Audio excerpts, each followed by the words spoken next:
বিশ্বজুড়ে স্বর্ণের দাম কখনোই স্থির থাকে না। অর্থনৈতিক সংকট, রাজনৈতিক অস্থিরতা, যুদ্ধ বা মুদ্রাস্ফীতি সব মিলিয়ে স্বর্ণই হয়ে ওঠে মানুষের আস্থার আশ্রয়। গত এক শতাব্দীতে অন্তত 4টি বড় সময় এসেছে যখন স্বর্ণের দাম রেকর্ড পরিমাণে বেড়েছে।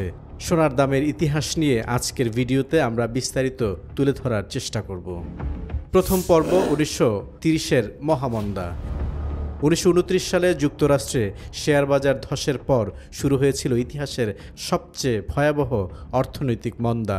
এই মহামন্দা 1930-এর পুরো দশক জুড়ে ছিল।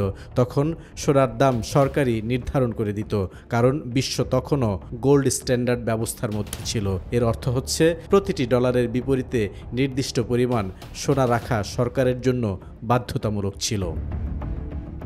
দ্বিতীয় পর্ব 1970-এর মূল্যস্ফীতি ও গোল্ড স্ট্যান্ডার্ডের অবসান।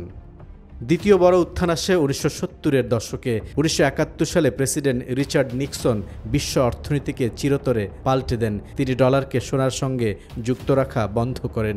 এরপর থেকেই সোনার দাম বাজারে মুক্তভাবে ওঠানামা করতে শুরু করে, ইতিহাসে যাকে বলা হয় নিক্সন শক। 1971 সালে প্রতি আউন্স সোনার দাম ছিল প্রায় $35।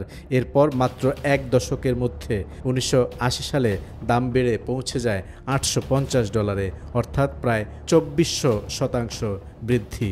এর পেছনে ছিল একাধিক কারণ, যেমন তেলের সংকট, মধ্যপ্রাচ্যের যুদ্ধ, মূল্যস্ফীতি ও রাজনৈতিক অস্থিরতা, পাশাপাশি ডলারের দুর্বলতা। তৃতীয় পর্ব 2000 সালের ডটকম ধস ও বিশ্বমন্দা। তৃতীয় উত্থান দেখা যায় 2000 সালের শুরুর দিকে, যখন যুক্তরাষ্ট্রে ডটকম বাবল ফেটে যায়। অসংখ্য প্রযুক্তি কোম্পানি ধসে পড়ে, শেয়ার বাজারে আতঙ্ক ছড়িয়ে পড়ে। বিনিয়োগকারীরা আবারও নিরাপদ আশ্রয় হিসেবে সোনার দিকে ফিরে যায়। চতুর্থ পর্ব 2020-এর কোভিড-19 মহামারী। চতুর্থ ও সর্বশেষ বড় উত্থান শুরু হয় 2020 সালের মহামারী থেকে।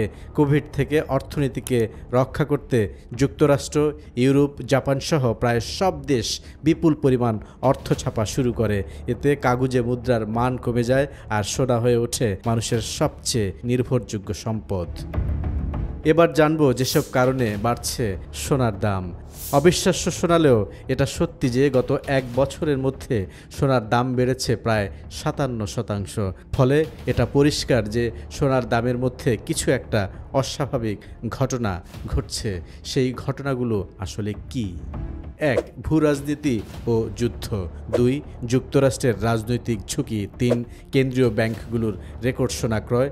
4. ডি-ডলারাইজেশন বা ডলার নির্ভরতা কমানো। 5. রিজার্ভ কাঠামোর বদল। 6. সুদের হার কমার প্রত্যাশা। 7. বিশ্বব্যাপী ঋণের চাপ। 8. মূল্যস্ফীতি থেকে সুরক্ষা। 9. সোনায় বিনিয়োগ। 10. মনস্তত্ত্ব, আচরণ ও ভয়। সোনার বাজার মূলত খবর নির্ভর। ফেডের সুদের হার, ট্রাম্পের রাজনৈতিক সিদ্ধান্ত, চীন মার্কিন বাণিজ্য যুদ্ধ এবং বিশ্বব্যাপী সংঘাত, এই 4টি বিষয়ই দামের গতিপথ নির্ধারণ করে। সুতরাং উল্টোটাও ঘটতে পারে, অর্থাৎ দাম কমতে পারে।